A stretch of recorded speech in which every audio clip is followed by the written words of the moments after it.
With threats to our nation waiting around every corner, adaptability is more important than ever. When conditions change without notice, quick strategic thinking is crucial. And with obstacles consistently impending, determination is essential in overcoming them. It's this willingness, decisiveness, and resilience that sets Marines apart. With our fighting spirit, we don't just fight battles, we win them. Marines are the constant our nation counts on to fight the unknown. And through adaptable problem solving, we do just that. Learn more at marines.com.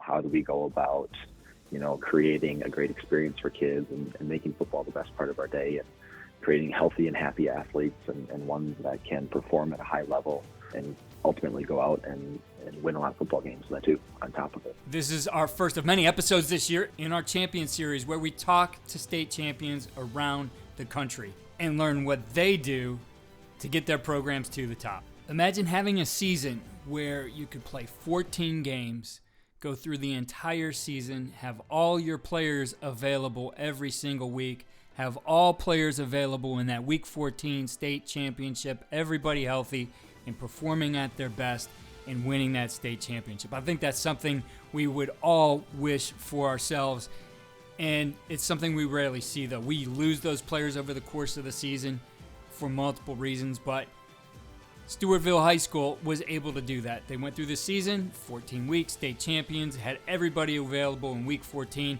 and it all started with a philosophy which they adopted called sprint-based football. And it's something that, as we go through this episode with Coach Garrett Mueller, the head coach of Stewartville High School, he's going to talk about how this philosophy really takes them from the beginning of the year all the way through the season. It even builds into the in-season way that they do things, how they set up their practices, and even as he's going to talk about in a clinic coming up, how it builds their offense. So I think this is a very interesting episode of what Coach is going to present. It's a different way of doing things. They bought into it. It worked for them. I think they have some proof in concept there, so worth listening to and learning from here. So enjoy. What you see on tape is a direct reflection of what you teach and how you teach. Video is important, but if you don't teach well, you're not going to like what you see on your video. First Down Playbook has been helping coaches teach better for 13 years. It allows you to present installs, playbooks, and practice cards in half the time with NFL quality. Coaching tools like video pairing, a player app, practice schedules, and wristband sheets have made First Down Playbook a program management system with everything in one place. If you're in a position of leadership with your football program, receive a free 1-week look at First Down Playbook. Call them at 512-814-6158 or visit them on their website or social media. Mention Coach and Coordinator Podcast or use the coupon code COACH24 to receive a $100 discount off the normal $700 First Down Playbook team membership price. Links and the phone number are in the show notes. As coaches, we know that some of the biggest hurdles to our team's success can come from off the field. Your team needs support to tackle the endless list of expenses, uniforms, training equipment, travel, and more. But raising that money can feel like a full-time job. Thankfully, there's Vertical Raise. Vertical Raise is the premier online fundraising platform using innovative technology to create the easiest and most efficient system available. Raise more money in less time with a local fundraising coach who works with your team every step of the way to customize the ideal fundraiser. With options for online donations, digital discount cards, premium product sales, and even spirit shops, Vertical Raise has top-of-the-line solutions for every fundraising style. To find out more, visit verticalraise.com and we'll get you connected with an exclusive offer on your first fundraiser. We begin our Champion Series with a state champion from Minnesota who won the Class AAA title. The Stewartville Tigers completed a perfect season in their 14th victory. This was also their third undefeated regular season in a row. A big part of what's brought them to this point was a change they made in their program in moving their development to a sprint-based football program. something we talked with Tony Holler, the creator of Feed the Cats and Sprint-Based Football, earlier this week. We're definitely excited to be talking to the head coach of the Stewartville Tigers, Garrett Mueller. Coach, thank you for taking the time. Thank you so much, Keith, for having me. It's an honor to be on here. Truly, I've listened to the podcast over the years, and I've had some amazing guests. Learned a ton from everything that I've listened to, and so it's just really very humbling to be on here with you, and excited for the conversation today. Well, thank you, Coach. I appreciate that, and I want to get right into this for our listeners and talk about sprint-based football, which is a big component of what you attribute your success to. And so talk with us about that transition into sprint-based football, how you learned about it and began to implement it. And I know you mentioned to me that before we got going, there was some sort of a reset for you with that COVID year. So tell us about the beginning of this in your program. Yeah, so we were fortunate enough to have a lot of success these last 3 seasons, 3 years in a row, undefeated regular seasons, conference championships, and kind of been building the last 3 years to the point where, we had the opportunity to play in a state championship game and took home the trophy this year, which is just an amazing feeling to, for not only myself, but, our program and our community. But the work started a long time ago, and truly even going back to like pre-COVID, the 2019 season was kind of our first introduction to sprint-based football. We were coming off of my first season as the head coach in 2018 at Stewartville High School, and struggled that year to like a 5-4 record. Had a lot of players that were injured and missing time. Didn't feel like guys were really loving or enjoying the experience. And so, stuff was just missing. We weren't winning enough football games. So trying to find a spark in something new, something different in that off season between 2018 and 2019. And I stumbled upon some different articles by Tony Holler, who's been a guest multiple times on your show, and also Brad Dixon, who I kind of refer to him as the OG of sprint-based football, and have become close friends with him. But just some articles and clinic presentations by those two guys, and talking about a different way to do it, and how do we go about creating a great experience for kids and making football the best part of our day, and creating healthy and happy athletes and ones that can perform at a high level and ultimately go out and win a lot of football games then too on top of it. So it was very intriguing, and we took that off season, myself and a couple of my close assistants, and we essentially did a deep dive into it, and came out ready to go for the 2019 season. And we were full 2 feet in, going with sprint-based football, and it was an amazing turnaround for us. We had I wouldn't say a overly talented senior group of players, but ones that were very committed to kind of the process that we laid out for them. So I'm forever grateful, kind of that first group of being willing to try something new and something different. And then obviously the results that we had that year was pretty awesome. We had an undefeated regular season district champions, made it to the 3rd round of the playoffs, lost to a really, really talented team that year. But we just felt like we were onto something, and something that was meaningful for our players and for our program, and something that we wanted to continue to build. And then you kind of mentioned the COVID year, blew a lot of stuff up for us, which made it difficult because we felt like we had a ton of momentum rolling out of that 2019 season. So as was with everybody, we played a shortened, I think played 5 regular season games, and 1, 2, or 3. But it was just tough because we weren't able to get together for things and do kind of our regular routine that we were used to. So coming into the 2021 year, we had to do a little bit of a reset and just kind of get things back on track from, what we had learned from the 2019 season and how we wanted to continue to develop our process. And kind of the rest is history now. These last 3 years have not lost a regular season game, since that COVID year. 3-time district champs, undefeated, and then kind of in the playoffs, we got upset in 2021, and that was a tough one to swallow because we felt like we had a really good team that year and done a lot of good things, and had an early exit from the playoffs. And then in 2022, we were able to kind of take the next step in the postseason, made it to the state quarterfinals, and then this last year being able to earn a state championship. So it's just been a slow build. It's been a process, but just so many people to thank over the course of that time to get us to where we're at right now. Tony talked about the disciplined pursuit of less And that's not an easy thing for us as football coaches. We have had or still do have that grind mentality, and getting everyone on the same page with a new philosophy can be a challenge. So what was that transition like for you and your staff? Yeah. And I think that's probably the toughest one, right? Because as coaches, we're all cut from a similar cloth. Most of us, and Tony's talked about this a ton, just like, we were all cut from the cloth of being the hardest workers in the room, right? And grinding and attributing our success to our being the hardest workers. And maybe we weren't all necessarily the most talented or things like that, but we found success because of the effort that we put in.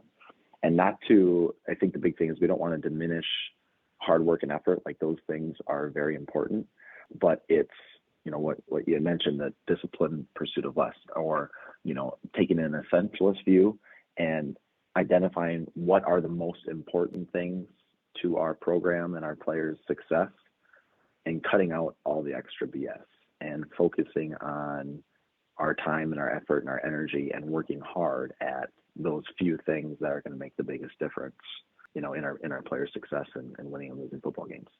And so, I was lucky to have a staff, a pretty young staff with a growth mindset.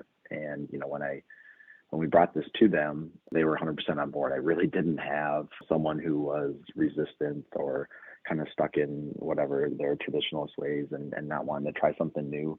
So I always tell people I had probably a little bit easier transition to this than maybe what most do. I typically get coaches reaching out from across the country here in the off season who ask for, they aren't necessarily head coaches, but they're maybe an assistant coach who is really intrigued by the sprint-based football philosophies and how we implement them. And they're trying to learn as much as they can so they can bring it to their head coach and see if they'd be willing to, try something new. And so I think that probably truly is one of the toughest parts, is getting everyone on board and trying to change your mindset about what it actually takes to be successful and win. Because a lot of times I think we think more work is better, and ultimately more work is just more work, and it isn't necessarily attributing to our success. You might be successful despite the fact that you're doing that extra stuff, and could you find the same level of success by cutting some of those things out, just focusing on the things that make the biggest difference. So like I said, I had a little bit easier transition than most, but I think when you really sit down and lay the principles of kind of our Feed the Cats philosophy and sprint-based football philosophy out, it makes sense, when you talk about some of those things and how you apply it to football and high school athletes, really athletes of any age can be applied to across the board. But I think it makes sense, when you really think about it, and you move away from, oh, we've always done it this way, to what do we need to do to win? These are the things that are going to help us get there. Yeah. I think getting everyone on the same page is something you need to be sure to do up front in order to make any philosophy or way of doing things work for you. And that's offense, defense, special teams, certainly your off season. I thought what Tony said about this is really important too. He said he doesn't give you a recipe. He just teaches you a way to cook. And if you look at how anything is implemented, maybe it's more by trying to follow a standard set of rules, but everyone needs to understand their situation, their athletes' needs, and a number of things, even like the space or equipment you have to work with. But if philosophies are truly understood and applied, then you can get the results that you're seeking. Yeah. And I think that's a great point. It's not a cookie cutter recipe. You can't take what we do at Stewartville and plug and play, at a school in Ohio and expect to get the same results, because your staff's different, your players are different, your situation's different with maybe offense, defense philosophies and what you're doing, things like that. So you got to find a way to build a recipe that works for you. And ultimately, too, on top of it, like, a lot of these philosophies aren't going to necessarily replace the things that attribute, to wins and losses in football games, like execution, having, sound coaching and fundamentals, sound schemes, turnovers, penalties, like blocking and tackling, like all that kind of stuff ultimately is what is going to have a huge difference on winning and losing football games. I think the best thing about our Feed the Cats or sprint-based football philosophy is going to enhance your ability to do those things well. And that's the big point that I think those of us who have been doing this, sprint-based football approach for a while, try to impart upon coaches who are just starting out. Like, you aren't going to implement this and go from necessarily a 1 or 2 win team to a state championship team, but you might take a 1 or 2 win team to a winning record, or you might take a winning record to a conference champion, or a conference champion to a state champion. So it's going to enhance your ability to do the things you do better, but it's not going to replace, the X's and O's and the Jimmies and the Joes of what it takes to win football games. So, Coach, what's that recipe for you at Stewartville? For us at Stewartville, our recipe, I think 3 different areas that when I talk to coaches about what that looks like for us, and then we try to build out from those 3 areas. Number 1 is in our preparation. We're going to be coming up on our off-season preparation here now, starting in a couple of weeks. But for us, from a preparation standpoint, we are focusing on building fast, explosive athletes. We call them apex predators, guys who can go out and have those underlying qualities to be an explosive athlete. And, we can talk about, what we do from a weight room standpoint and a sprint standpoint, and things like that through the off season. But from a preparation standpoint, kind of that's our focus. Because we feel like then once it comes time for football season, we're able to coach up the specific, techniques that our guys need to go out and execute on a Friday night. And if we're able to build those underlying qualities, that's going to help them do those or execute those skills at a high level. We're gonna go do those things first. The second thing is we try to make a priority to connect with our players. And 2 different ways we do that is, number 1, we focus on developing leadership and building a culture within our program. We believe that ultimately that's going to help set the foundation for our success. So how do we go about connecting, players with their teammates, coaches with the players, and building that trust and building that foundation of our Stewartville football culture that ultimately is going to lead to our success. And then the other thing kind of that goes with that connection piece, I think, is just creating a great experience for our players. We want football to be the best part of a kid's day. And truly, I think not just the best part of a kid's day, but for me, the best part of a kid's high school experience. Like when they look back after graduation and they think about their favorite parts of their high school experience, I want them to say, being a part of Stewartville football was the best thing I did. And I think we've done a great job of building that experience for our athletes, that they do love being with us every single day. And that's not just like Friday nights, because those are the easy days, right? When you get to go and compete under the lights and win football games, obviously that's the easy part. It's, what are you doing to create a great experience on a Tuesday in week 5 of the regular season? And I think that, we do a great job of that. Ultimately, players are going to remember most how we as coaches made them feel, more than what we said or what we did in terms of coaching the X's and O's and execution. So we want to make sure we're delivering a great experience and making them feel great and enjoying their time with us every single day. And then the last piece is performance. And that's, now once you get in season, is how do you go out and perform? And what do we do, from a weekly and a daily plan to prepare us to perform on Friday night? And again, our, kind of that sprint-based football philosophy allows us to perform at a high level on a Friday night when it matters and when it counts. I think a lot of traditional football programs, they focus on the grind during the week, and they want game days to be the easiest part of the week, and so they beat their kids up thinking that their bodies are going to adapt to that, and then game days are going to be easy. When in reality, and I think that's that mindset is like, it makes sense, I guess, and that's what a lot of us grew up, in and thinking and believing. But I think in reality, when you beat your kids up Monday through Thursday in hopes that they are ready for Friday, you've just ground them down to being tired, exhausted, and sore. And so they go into a Friday game at, I don't know, maybe 60, 70%, whatever. I mean, it's an arbitrary number, but, of whatever 100% would look like for them. So yes, we're trying to prepare them for Friday, but in reality, we've beat them up to the point where they're not even close to 100% going into the game. And then their bodies are going to deteriorate as the game goes on.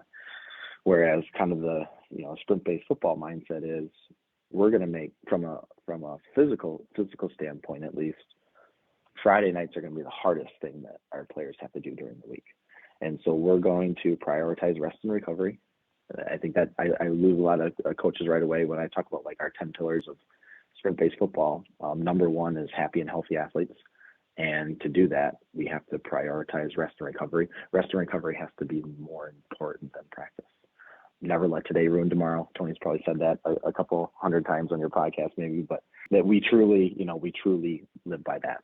We don't want what we do on a Tuesday to kill a kid for Wednesday's practice and so on through the week, building up to Friday. So we feel like our guys are 100% healthy going into game day.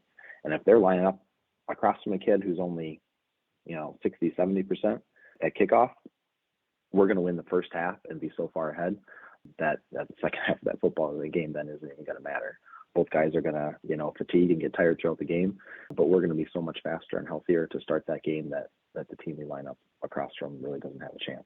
So I think that's maybe one of the biggest philosophical switches that you have to flip in a sprint-based football program is kind of how you lay out the week to be able to perform at a high level on a Friday night. So yeah, I guess for us, those are kind of our three areas: how we prepare, how we connect, and how we perform. And we feel like we got a pretty good recipe, obviously at this point to be able to do all three things really well. You guys just came off a state championship, but it's December, so I'm sure you're about to get going in the off season soon. What do your off season workouts look like? What do the weeks look like? Yeah. So I think big thing, number one, that we promote, and we're a small school, we got anywhere from 625, 650 kids in our high school. So for most coaches listening, that's probably pretty small comparatively. We're right in the middle of maybe the size schools in the state of Minnesota. And so for us, we highly promote multi-sport athletes. And so like when we talk about off season now, moving forward here as we coming up on winter, I am hoping that a majority of my football players are involved in a winter sport. So for us, their off-season preparation is playing basketball or wrestling. In the spring, it's, going out for track or baseball. We actually got a couple really good golfers, really good golf program in our school. So we got some guys that do that. And so for me, building that competitive excellence that they can playing multiple sports is something that I can't provide in an off-season program necessarily if we're just like sprinting and lifting. Now, the way we have some stuff set up, I think we do a good job of creating that competition within those off-season workouts if guys are doing that. But we do truly promote multi-sport athletes. Now that's hard, to get like there's it's a fraction of what it used to be, like 3-sport athletes and stuff like that. But we do have, I think every kid on our roster this past season was at least a 2-sport athlete. So football and then something else, either a winter or a spring sport.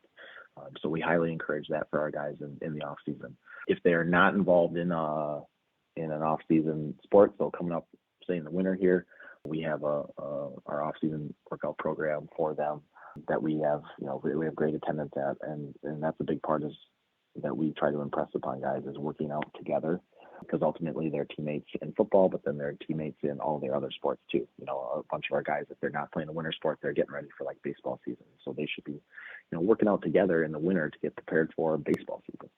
And so we've done a good job of, I think, promoting that and guys really buying into that and committing to that. So our off-season program, we meet 3 days a week. For us, it's Monday, Tuesday, and Thursday. And every situation is going to be different. That's just when it works, to get the space in the weight room. And, we're in Minnesota, so we got a little bit of snow on the ground right now, but there's more that's coming here. So we don't get to go outside now for like the next 6 months. So we're stuck in the hallways of our high school, and we got rubber mats that we roll out to do all of our sprint stuff. So we meet 3 days a week. 2 of those days we will do like a 45-minute sprint workout or speed development workout. And those are, minimum effective dose. It's 8 to 10 speed drills, kind of whatever our focus is at that point of the year. And then we're going to time 2 to 3 sprints. One day will be an acceleration day, focusing on those qualities. Typically on those days, we're doing like a shorter time sprint, either like a 5 into a 10 yard fly or a 10 into a 10 as we kind of progress. And then we'll do like a full 40-yard dash to kind of get that full sprint profile. And then the other day, the focus will be like max velocity. So some drill work that reinforces those qualities and those techniques. And then we're doing like our full build up to a fly 10, trying to hit max velocity in that 10 yards with an unlimited run in. And then the third day would be kind of like a change of direction, agility day. And so for that, we use a lot of Tony Holler. I don't know if you're familiar with him at all, but his game speed curriculum, talking about just really the best resource that we've found that really breaks down from a field sport athlete, putting your bodies in the right position to be able to change direction, accelerate, and do all that kind of stuff. So that's kind of our 3 days outside of the weight room. And then we'll stack the weight room after that. So we have a 45-minute speed or agility, and then we'll go to the weight room for about another 45 minutes, finish up those workouts. And, each of those 3 days, we kind of we try to balance all our focus there. We'll have kind of one day where it's more of a lower focus from a building strength and explosiveness standpoint. We use triphasic training by Calvi. And so kind of our off season mirrors working through kind of an eccentric, an isometric, and a concentric phase, building up into like a peaking phase for those athletes that are then going into spring sport come mid-March. So we'll do like a kind of a lower and maybe more of an upper day, and then kind of a mix of the two on the third day. So ultimately they're kind of hitting each area twice. But the big thing with our weight room then is we want to make sure we're not taking away from our speed development. And I think that's the biggest, again, maybe change or deviation from the norm is that it is not a strength is number one priority. We want to maintain our speed and explosiveness, because for us, from a transfer standpoint, going and just moving as much weight as possible very slowly in the weight room does not necessarily transfer to being successful in your sport. And so that doesn't mean we neglect getting stronger. I think that's a great part about the way we train is we still get stronger in the process, because our bodies have to learn to put more force into the ground or into the bar or whatever it may be to move it faster. And so from our standpoint, we are still getting stronger while maintaining or improving our explosiveness and our speed. And so I think we do a great job marrying those two worlds together. And obviously I think our on-field success, kind of speaks to that. I know in the way you look at the KPIs or the metrics behind this, you have developed what you call the truck stick, taken from the Madden game, which I believe is a great motivator for your big athletes who don't necessarily need to be the fastest on the team. But your truck stick number does a great job in getting those guys, and really all your guys, motivated and excited about getting faster and more explosive. So explain truck stick to our listeners. So obviously with the speed stuff, we're still looking at max velocity. We're looking at 40 times. We're looking at acceleration times. We have a we have a sky hook now. We used to have a just jump, but we got a sky hook mat now, which is a great resource or tool for us. It's a jump mat essentially, but one that just connects digitally to an iPad. And so we're tracking vertical jump on that regularly in the weight room as part of our workouts. So a lot of those explosive movements. And then in the weight room, from a workout standpoint, we use velocity-based training. And so we have E-node sensors that are on our bars. And so that auto-regulates kind of weight based on the different phase that we're in the weight room. And so it's essentially helping athletes, almost like a coach at the rack, helping athletes put the proper weight on the bar that's going to place them, in a velocity range that we want them to be in based on our training goals for that time of the year. So whether it's, 0.3 to 0.4 meters per second when we're in an eccentric or isometric phase where we're still kind of, the focus is to continue to get stronger through the process, or, moving at a lot faster, 0.7, 0.8 meters per second as we get into a power or peaking phase at the end of stuff. So that's been a huge tool too for our guys, and something that they have very much bought into because they see the benefits from it, that they are continuing to get stronger, but the intent is so much better in our weight room when they are tracking how fast they're moving that bar. It's the same thing, when you go and time a sprint versus, not timing, or when you race somebody versus just sprinting on your own. The intent is so much better when something is being measured. And so that's been the great part with our velocity-based training in the weight room. I think our guys have gotten so much more out of the workouts because their intent has been higher because that bar is being measured every time they move it. So that's kind of been maybe the unintentional benefits from doing it this way as well. And then, so I mentioned the truck stick is kind of the marriage of those two worlds. And so when we talk about, size and strength being obviously a component that is important, and then the speed as well. For football, as a contact sport, we're not just track athletes that are fast out in the field, then that can't go be physical. There's a strength and a size component to football as well that's going to help a guy be successful. So our truck stick measurement is kind of the marriage of those two things. So essentially it's measuring a player's momentum and how much momentum can they generate based on their body mass, how big they are, and how fast they can move. And so we use a player's body weight, so we track that as a guy grows and gains mass and gains strength and things like that. Are they continuing to get faster then as well? And so we can calculate an athlete's momentum based on those two qualities. And we have felt now that measurement, that momentum measurement, we refer to as our truck stick. So it's the old Madden, right? Like truck stick, like going and knocking a guy out. But with that truck stick measurement has been the most significant KPI in terms of performance on the field for us, regardless of position group. And we've been able to, now that we've done it long enough, we're able to look at athletes and what their truck stick, number was based on their position group, and have been able to develop some thresholds for performance. So, what does a wide receiver DB kind of need to be at to give them the greatest chance to be successful on the field versus, what does that number need to be for an offensive and defensive lineman? And obviously the higher the better. And it, there's no way a guarantee of your success on the field, but we have seen some pretty positive correlations between, those thresholds or those numbers based on your position group, and then success on the field, whether you're a starter, an all-conference player, all-state type, caliber player. So that's something that we talk about with players as we enter into the off season.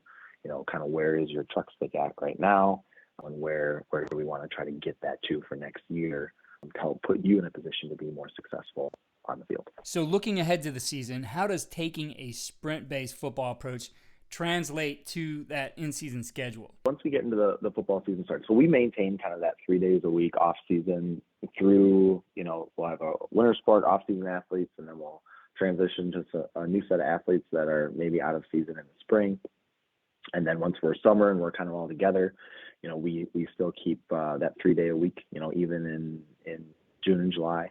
And as we get into August then and the season kicks off, and now we're meeting, consistently every day of the week to prepare for the regular season, we really start looking at kind of that wave theory approach to our weekly practices. So having a high CNS day versus then following it up with a low CNS day to kind of recover before the next, bout of high CNS performance outcomes or needs that we have. So if you kind of lay it out into a 5 day week, we're playing on a Friday. Say at the end of the week, that obviously we want that to be the highest day of the week, right? From a performance standpoint. And so if we work backward from that spot, we don't necessarily want to have two high performance or high CNS days in a row, because we feel like brains and bodies aren't able to recover well enough to be at high performance when you need them to be. Obviously Friday night's the most important there. So we essentially have 3 high performance or high CNS days during the week and 2 low days. So that's why I say kind of that wave theory approach: high, low, high, low, high. Mondays to kick off the week. Really the only reason we call Monday a high CNS day is because we're sprinting that day. We would have played Friday night. We give guys the weekend completely off, Saturday and Sunday, to rest and recover. We don't bring them in for anything. We feel the best, again, rest and recovery is them just sleeping in as late as they can and laying on the couch watching college football, watching NFL football on a Sunday. getting maybe some of our film in to prep for the next opponent. But so we allow them to fully recover as they come out of the weekend. Monday is the first thing we do after school is we get together and we sprint. And so that's how we start off a week. And I think that's a great way, for a sprint-based football team to start off your week is to go sprint together. And what we found by doing that was when we go into our game plan meetings afterward, it completely enhanced kind of those meetings and the information that those guys were taking in. They were retaining it better, and they were able to execute better at the end of the week. And I think that's because, guys have been sitting in the classroom, maybe all day long. The last thing they want to do is go sit in a classroom again for an hour and a half after school and, go through a game plan. So we get them up and outside as much as we can with the weather, and we're sprinting first thing on a Monday. And it's short, especially in season, we shorten things up even a little bit more from what we're doing in the off season. So it's like a 30-minute total. We'll do 8 to 10 speed drills, and then we'll time 2 sprints. Typically, a Monday was our acceleration day. Again, so it's a little bit shorter sprint that we're focusing on. And then the great part about that, and after they've gone and done that sprint, maybe some guys just hit a PR, so they're feeling great about that. There's a ton of energy because they're out moving together as teammates. And then their CNS, everything's just turned on and firing because they had to go perform. And so when we go sit down in a meeting for a game plan, then, we got smiles on our guys' faces, and our coaches are, feeling good then too. And so it's just a great atmosphere to kick off our work week. And so after that, after our sprint, then we'll do some review of Friday's game, make any kind of corrections. We'll have like a small playlist, going through some offense, defense, special teams clips. We do a lot with positive kind of rewards for guys from the game day. So we're talking different KPIs that we have for our offense, defense, and special teams, big plays that guys made. We have like our offense, defense, special teams players of the week. So we kind of name those things. We talk a lot about block destruction in our program. And so we have the block destruct of the week. We have the hit of the week, which might be a big block or a tackle. We, just do a ton of that kind of stuff. So again, just finding ways to create a great experience for guys and make it the best part of their day. And then we'll finish up with just the game plan for next week's opponent. And then we go home. So we don't do any on the field work on a Monday. Tuesday then technically is a low CNS day for us. So we don't do any sprint work. We do our lifting on our low CNS days during the week. So Tuesday would be the first kind of weight room day for us. And again, those are pretty short. Those only take 20, 25 minutes. And again, we start with that first right after school. Again, we utilize Cal Dietz. I mentioned triphasic training, but his kind of performance pattern cycling. People who are listening can look that up, but it's I think a great way to maintain again performance patterns. So let's call that in season while we're training. And so we get through that pretty quickly. And then we are out on the field for kind of our first regular practice day. But for us, that's just helmets then on a Tuesday. So no shoulder pads, no lowers or anything. We try to keep the volume pretty low in practice that day from like individual standpoint. Our receivers aren't running deep routes or anything like that.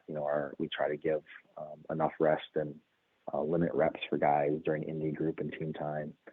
We do some lighter group work that day. We offensively, we do a lot of stuff with screens in our offense. And so we run like a screen drill where we're going through kind of the screens that we like during that week versus kind of the scout look that we're going to see. And then we wrap up with some team time. But then that's just kind of light on during that team time. It's not full contact necessarily, anything like that. We're not taking anybody to the ground. And then Wednesday is our next high CNS day. So we start out that Wednesday with the sprint. And so that day out at practice is probably, like if you came to watch us, would look the most similar to probably a traditional high school football practice. We do start with a sprint though. So we go to our track.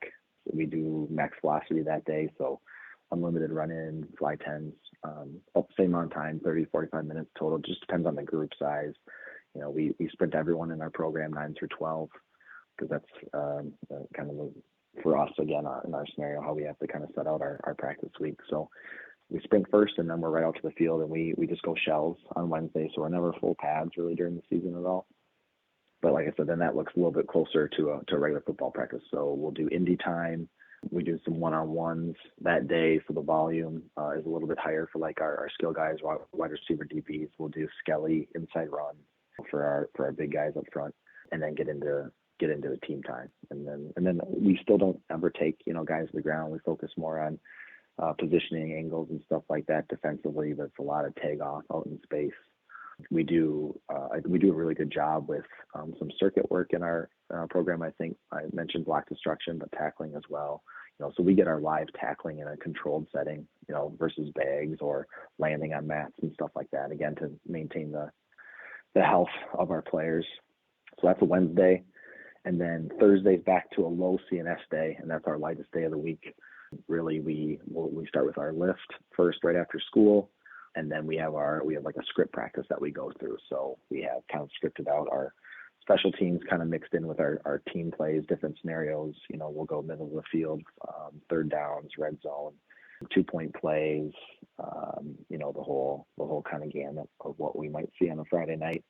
And that's maybe an hour, to hour and 15 minutes that practice that day. And we're just helmets again and contacts, very light.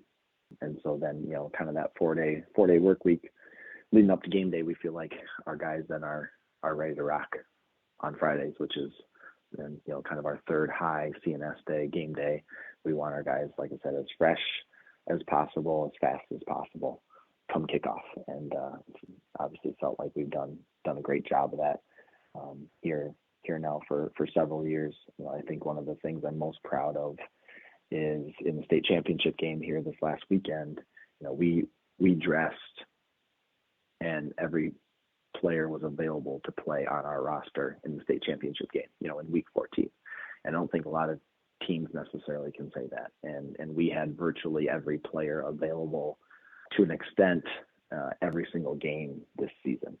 And at a school our size, we had some outstanding football players this year, obviously to go 14-0, win a state championship. But if one of those guys goes down, we don't have 2 or 3 of them waiting in the wings, on the sideline ready to step up. So we need all of our guys on the field to go win football games. And back when we started this thing, sprint-based football in 2019, that was probably one of my biggest reasons for moving to this is we need our guys healthier. We need our guys on the field, regardless of what else, we're doing from a preparation standpoint.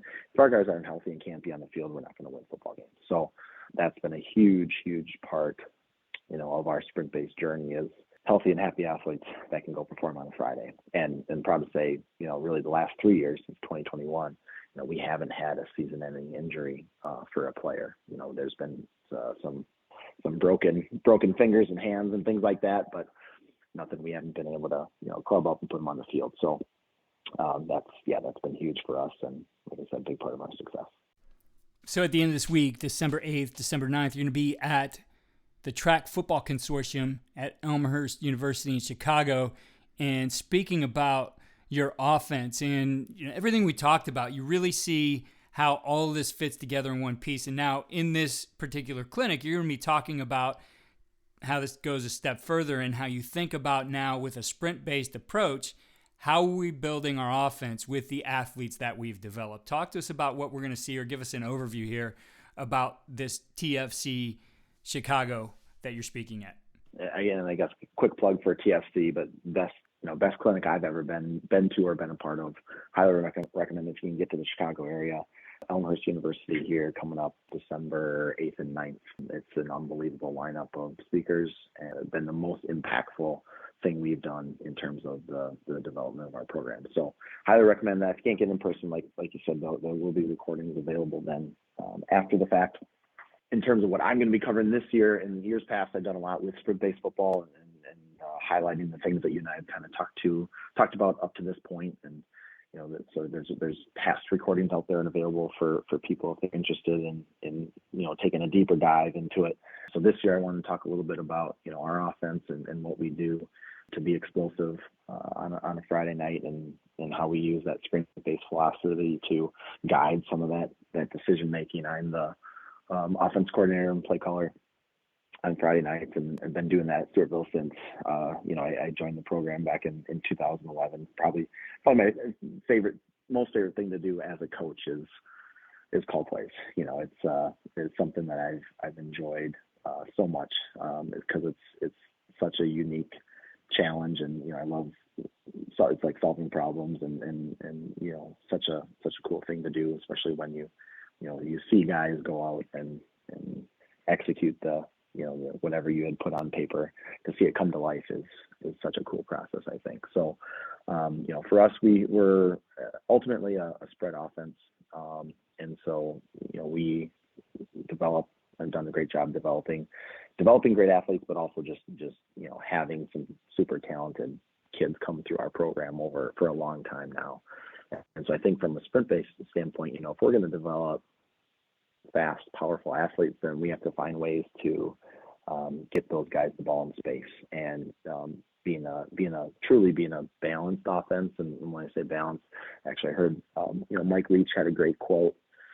I don't know how long ago it was, but he just talked about balance on offense isn't necessarily run versus pass, which we do a good job of balancing those two things. But it's truly about any skill player on the field at any given time being a threat to touch the ball and score a touchdown. And I think that's something this past season we did as well as we ever have, is being able to stretch the field, not just vertically, but horizontally, making defenses defend the full field against us, and having to worry about all five, skill players on the field, including our, add our quarterback then to that as well. We ran our quarterback more than we ever had this year too. So being able to, take the apex predators that we've built, put them out in space, get the ball into their hands quickly, and let them just go be great athletes. And so kind of how we design that from a game plan standpoint, on Friday nights, but what that looks like during the week, then getting up to that point. And I think we do a really good job of looking at what we're trying to attack from a defense, spreading that out like on a Tuesday and on a Wednesday, and making sure that we are, the things that we're going to call on a Friday night, we're getting adequate reps with that during the week. Big thing with sprint-based football is, we cut down on a lot of the reps to keep our guys fresh, but the quality of the reps have gone up. So from a retention standpoint, our guys are probably able to execute more on a Friday by doing less during the week. We don't overload them with a ton of stuff. We try to focus on, here's what we feel good about being able to get to, and just trying to cut out as much of the extra as possible. So we'll talk a little bit about what those periods look like through the week to prepare us for a Friday. I think the last thing that we do a good job of is really taking what the defense is going to give us. Our offense is multiple enough where we can get in and out of multiple formations and present things, a multitude of ways, but ultimately it boils down to a few base concepts for us, and we're able to kind of disguise or present those in a way that's going to give us an advantage based on, how a defense is going to line up against us on a Friday night. So we can get to the things that we like to do really well from a handful of different ways, and it makes it appear we're probably maybe a little bit more multiple than we actually are. But then just getting those guys the football in space and forcing teams to have to worry about defending everybody on the field. So it's I was spoiled this year with my quarterback and the skill guys that I had. And, obviously they're the biggest engine that made things go. So I'm not gonna come out and say that I got all the answers. They make my job easy. But at the same time, I think we do a nice job of structuring in a way where we can take advantage of their talents. And so it'll be fun to kind of share how we go about doing that. Coaches, I highly recommend getting to the TFC Chicago or getting it on demand. I'll put the link to both of those in the show notes, as well as some of the talks that Coach Mueller has done at those in the past. Coach, I can't tell you how much we appreciate you taking the time to really go through end to end what your football program looks like based on a sprint-based philosophy. As you talk through this thing, you really see how it comes together into one cohesive piece. So thank you for sharing that. Thank you for taking the time, and certainly best of luck to you in Stewartville in 2024. Thank you so much, Keith. Appreciate you having me on, and look forward to being back again sometime.